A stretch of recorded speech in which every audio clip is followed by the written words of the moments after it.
I wanted to talk about leading with empathy. So the other day, a staffer came in and I really was like, he stayed up all night and partied hardy. His eyes are red, he just looked all scraggly. And just as I was about to give him a hard time, right? Because I'm judging at this moment where he comes in looking like that. And I changed my mind on my judginess. And I said, "What's up?" I said, "You look like you had a rough night." And he responded with, "My mom's been taking medication since she fractured her back a few months ago. And she's been drinking on top of it. And last night she screamed at me what a worthless piece of shit I was.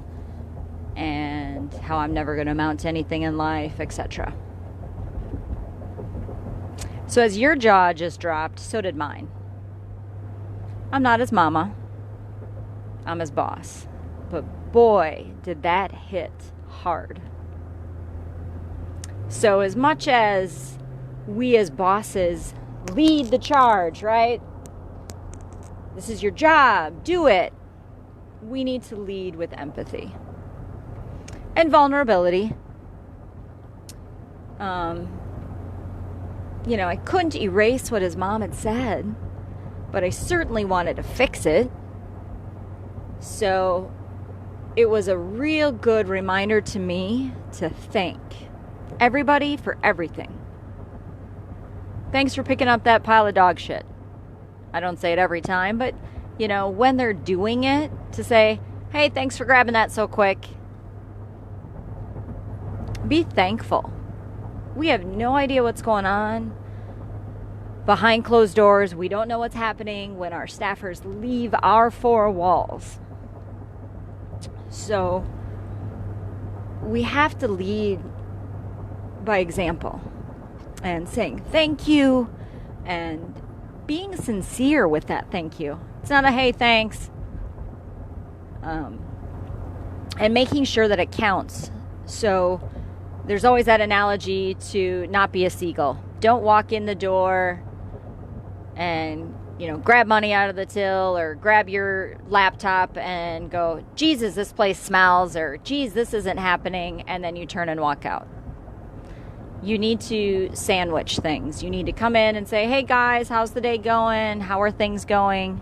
If you see some things that are being missed, you bring those up. "Hey, could one of you catch that? Remember, this is why it's so important we make sure our second gate is latched." And then, "How's your group going? Got any plans for the weekend?" Be honest, be sincere, and make it count. For my employee who had a really rough night, obviously, I gave him space. I gave him a safe place to come to work, feel the love of the dogs. Obviously, asked him if he needed another place to stay for the night. Did he feel okay going home? He's being the caregiver to his mom, who fell and broke her back several months ago. So that was tough for him.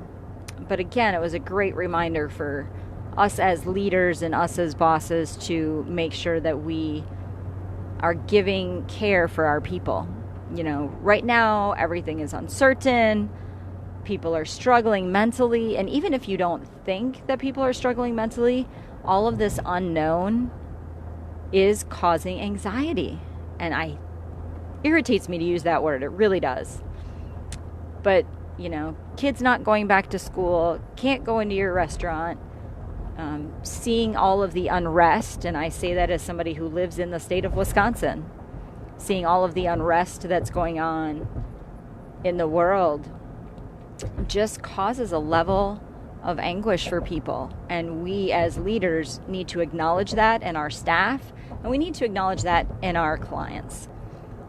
I think a lot of us have seen clients be on edge, be extra grouchy, be extra nitpicky about things, and we just need to acknowledge that everybody is on edge, that we need to be the leaders of kindness and the leaders of empathy.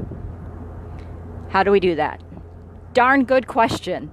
So I think just stepping up and giving that smile, saying that thank you, checking in. And when you are dealt with that issue of unkindness and unfairness and grouchiness, that you don't reciprocate it.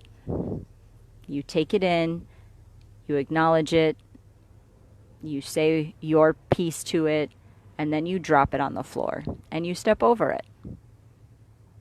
Because if you hold on to that anguish that somebody has projected onto you, you are going to struggle with that for days. You're going to not sleep about it.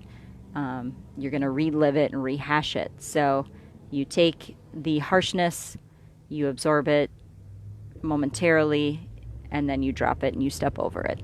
So just some words of wisdom, some hopefulness. Want to really just emphasize that you have to be the change. You have to be the kindness, and you have to lead with that. And you have to teach others. Even though that was not the job maybe you signed up for, but you have to teach others to lead with kindness. And you have to be the example. And we won't always be the example all the time, but you need to do what you can to finish your part. So, as my lovely friend Karen always says, be kind to yourself and be kind to others.